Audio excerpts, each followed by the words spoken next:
The inhabitants of the archipelago had quite a range of ideas about who ultimately would come to save them.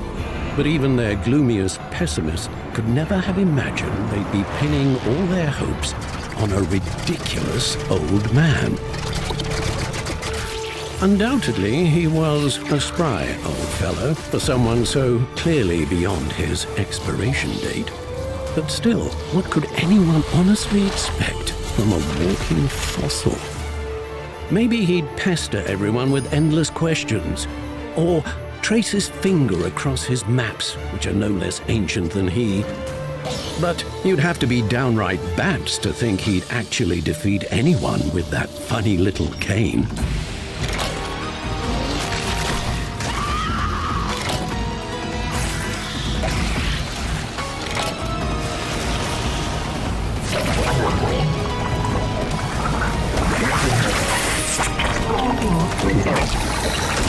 Of course, one can blindly hope that certain creatures might rather choose to withdraw, if only out of immense respect for the age-old wisdom of the venerable reanimated museum exhibit.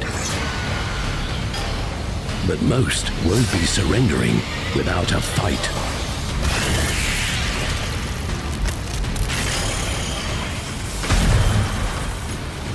On the other hand, isn't that how every ancient geezer recounts the story of his life? Dramatic, fantastic, as if every trivial excursion were transformed into a series of trials, and every new day brought inevitable pain?